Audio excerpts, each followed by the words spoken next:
Hola, ¿qué tal? Muy bien, seguimos en Capernaum y esta es la sesión número 4.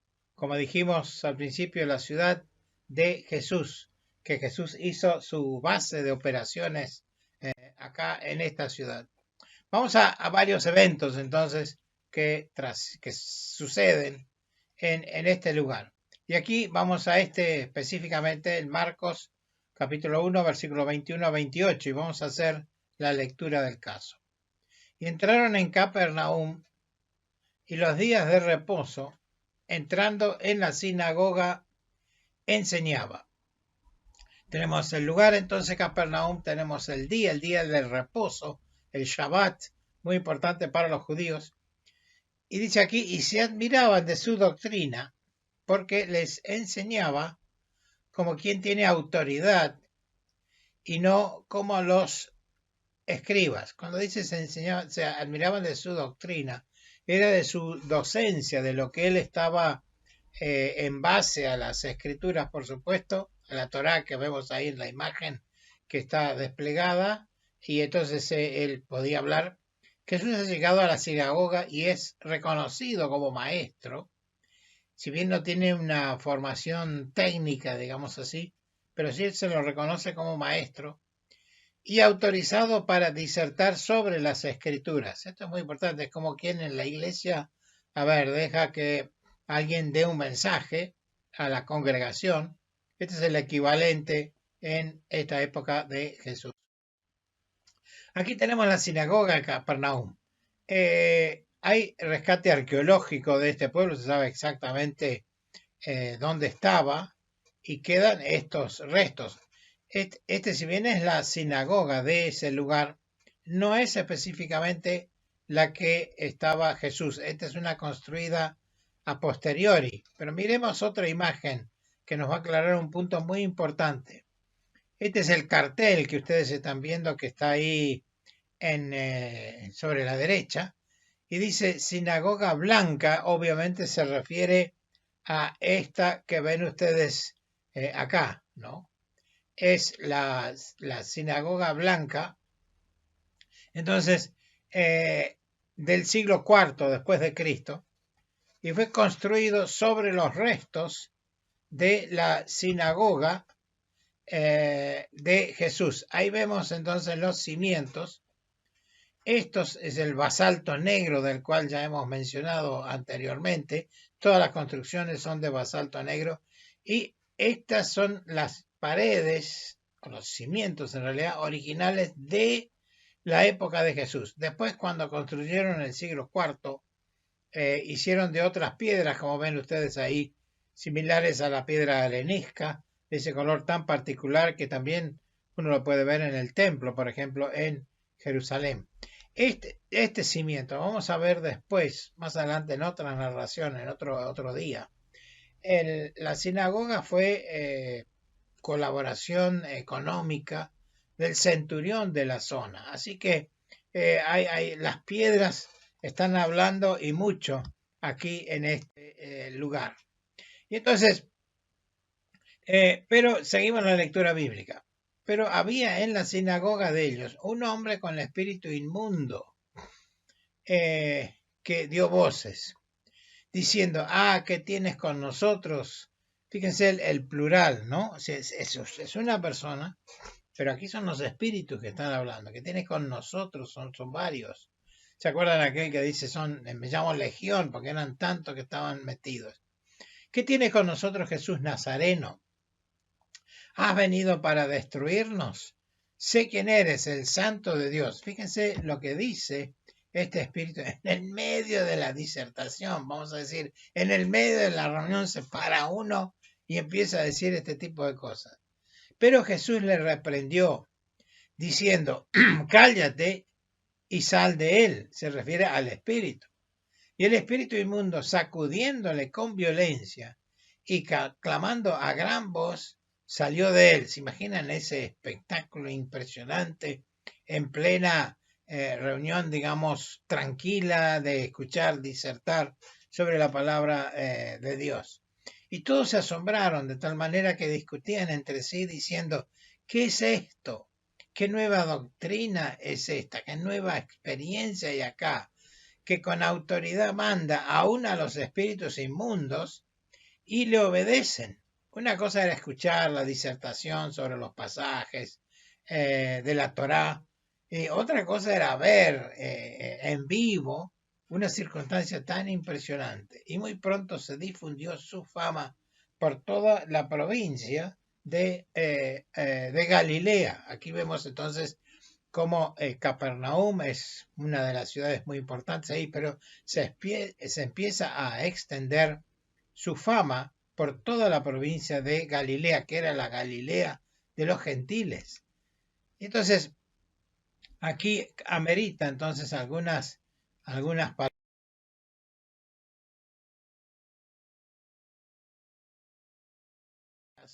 justamente sobre esto. De pronto hay una interrupción importante. Los debates, y aquí conviene aclarar una cosa, los debates en las sinagogas eran frecuentes.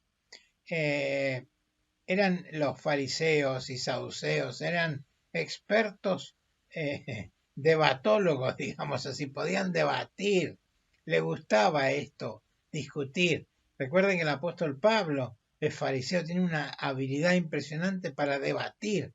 Él usa esa técnica en las cartas también.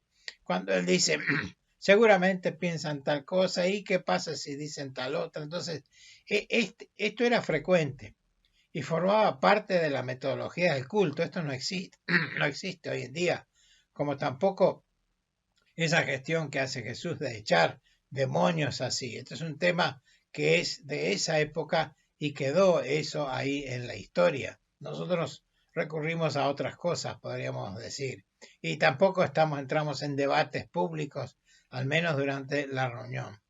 Pero esto es algo fuera de lugar, o sea, una cosa es debatir y otra cosa es esta persona que de golpe se pone a gritar de una manera impresionante ahí, y un espíritu inmundo no tiene cabida en este ambiente. Era lo último que se quería tener, era un personaje de este tipo, en este ambiente de culto, de reunión, de reflexión, de debate si se quería, pero no esta presencia directamente. La palabra de Dios lo llama inmundo, o sea, sucio, una cosa que no correspondía ahí.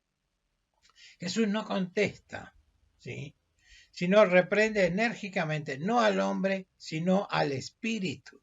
Y aquí esto es lo que Jesús vino a hacer justamente.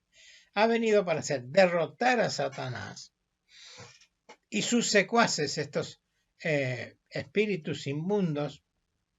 Son eso, la palabra de Dios hoy también actúa y nosotros sabemos que lo actúa con fuerza a través del Espíritu Santo. Ese es el que hace la gestión, no nosotros, sino es el Espíritu Santo de Dios que lo hace.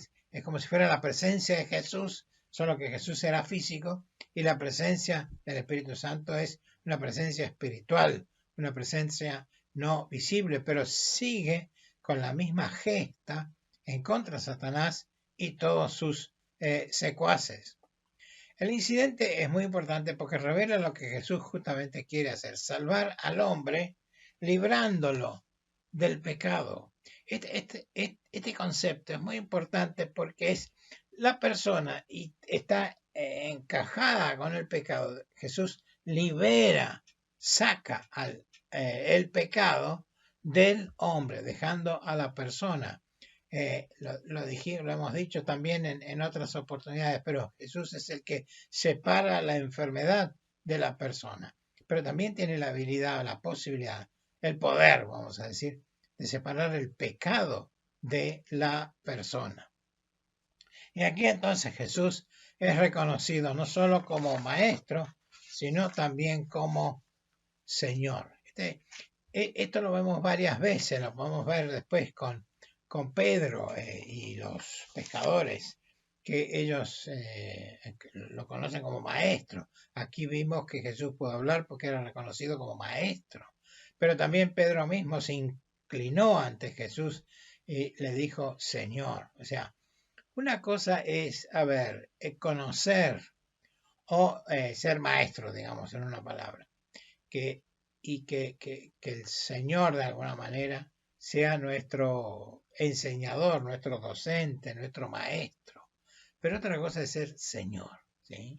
Quiere decir el dueño de las cosas, que tiene poder y tiene autoridad. Hablaba con autoridad y eso es lo que la gente reconoce, pero no solo eso, sino reconocerlo a Jesús como Señor en este caso. A nosotros nos pueden reconocer como maestros, pero lo que tenemos que apuntar, todos los que podemos enseñar o orientar en estas cosas, es que lo vean al Señor.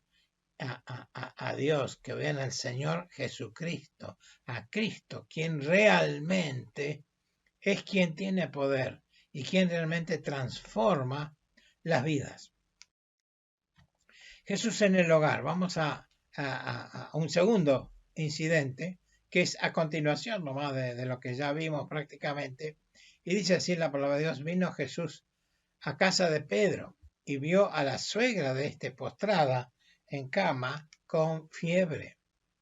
Y tocó su mano y la fiebre la dejó. Y ella se levantó y les servía. Esta es una imagen, por supuesto, reitero, estamos en Capernaum, el rescate arqueológico hecho. Después aquí dicen que esta era la casa de Pedro. Ahí habría que ver, yo he estado en Jerusalén, ¿no? En esta zona, y muchas veces cosas que decían esto y tal cosa, y bueno, uno lo tomaba con pinzas, porque hay muchos kilos de siglos de cosas que se fueron inventando. Pero obviamente es sí una casa en Capernaum. Aquí vemos el basalto negro que apenas se aparece. Estas son otras piedras agregadas después, pero obviamente es de Capernaum, eso no cabe ninguna duda. Creo que hay una construcción moderna hecha arriba, ¿sí? Y bueno, pero el tema es que esta es la casa de Pedro. Esto es muy importante porque aquí Jesús termina actuando en la sinagoga, que sería el lugar público, para decirlo. Pero esta es la casa, esta es el domos, se llamaban los romanos. Es el hogar, es la presencia de familia. Y aquí tenemos a la suegra de Pedro. Obviamente eso confirma que Pedro estuvo casado. Vaya, aquellos que hablan del celibato y Pedro como el primer papa. Bueno, él estaba casado realmente y esto lo confirma. Ahora, siempre aquí destaco la lectura de Lucas, que siempre me gusta tomarlo de Lucas cuando son, digamos, milagros, vamos a llamarlo así, especialmente referidos a la salud. Él siempre agrega algún dato que los otros no los dice. Por ejemplo, Mateo no agrega nada, dice la fiebre la dejó. Pero aquí Lucas, interesantemente, dice e inclinándose hacia ella, reprendió a la fiebre. Y la fiebre la dejó, levantándose ella al instante, y les servía. Entonces, siempre es interesante leer, lo he dicho recién, las curaciones, narraciones sobre curaciones hechas por el doctor Lucas. Su conocimiento técnico de medicina le permitió agregar detalles muy importantes, como en este caso Jesús le habla a la fiebre, por decirlo así. En este caso agrega que Jesús reprendió la fiebre. Y entonces aquí tenemos un caso muy similar a lo que vimos en la sinagoga. Le habló al espíritu inmundo. Y aquí de alguna manera es como que le habla, por decirlo así, a la fiebre. La reprendió la fiebre y la fiebre salió de ella. Nuevamente Jesús actuando en esto que él está comenzando a mostrar.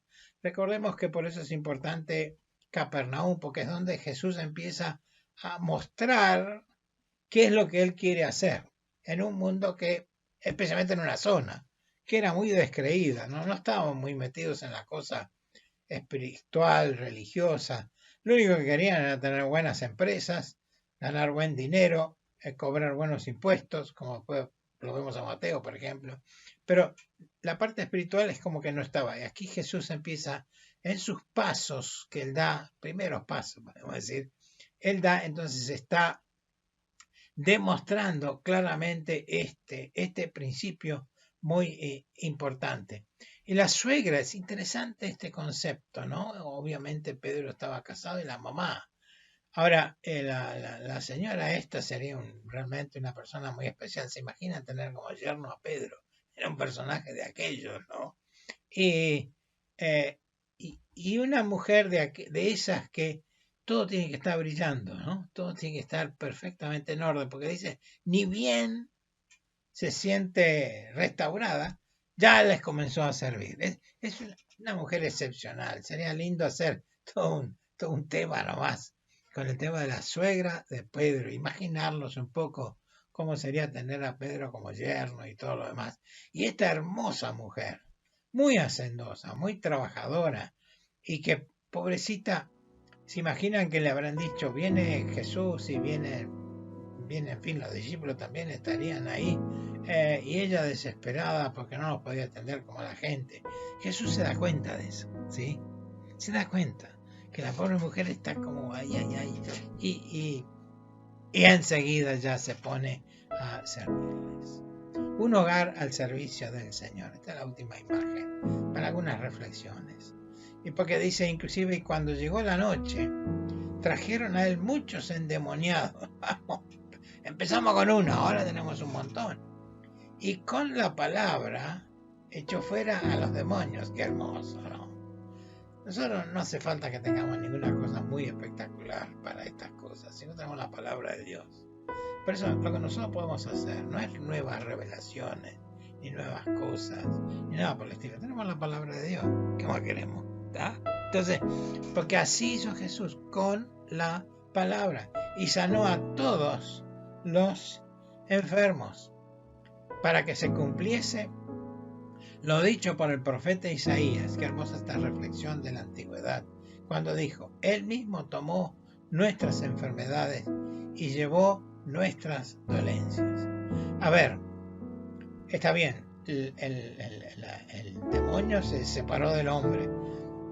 La fiebre de esta mujer y cuántos otros casos que vamos a estar mirando. Pero, ¿a dónde queda todo eso?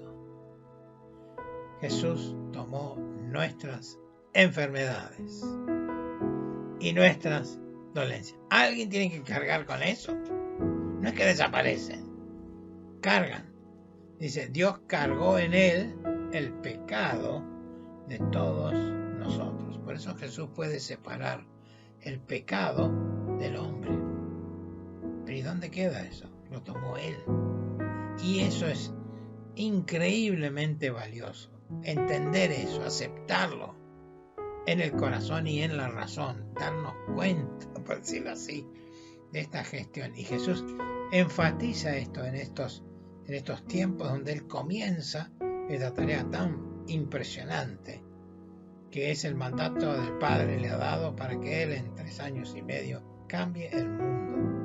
Hasta ahí las fechas, recién ahí comienza la historia, por decirlo así. Antes de Cristo, después de Cristo. Es una bisagra en toda la historia, que muchos no lo quieran reconocer, pero ¿quién no puede negar que hoy estamos en el año 2021? ¿Sí? ¿Por qué? Porque Jesús nació en esa distancia del tiempo. Otros toman otros, pero por ejemplo los judíos toman desde el comienzo de la creación, así que estamos llenos de esta presencia de Dios. Hablando de hogar entonces, y nuestro hogar, claro, está todo muy lindo, todo pasó allá, esta gente tan espectacular, lo que Jesús hizo, pero ¿qué pasa en nuestro hogar? ¿Sí? ¿Cómo estamos ahí? Fíjense que este hogar de Pedro, en la cual ellos van y la hermosa mujer esta prepara todo después que se recupera por Jesús. Después la casa está abierta, venían todos los endemoniados. Cuánto personaje extraño andaba dando vuelta por Capernaum, cae a la casa de Pedro. Y Jesús actúa. ¿Qué va a hacer? Está ahí, vino para eso. Y sanó a todos los enfermos de la casa de Pedro. Qué buena que nuestra casa sea algo así como la casa de Pedro, ¿no?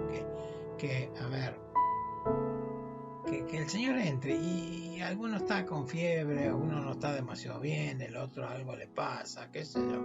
Pero Jesús cuando entra, toca eso, ¿no? Y nos permite hacer estas cosas tan hermosas que queremos hacer para Dios. Entonces que nuestro hogar realmente sea un lugar especial, un lugar donde Jesús está. Que Dios le bendiga. Hasta la próxima.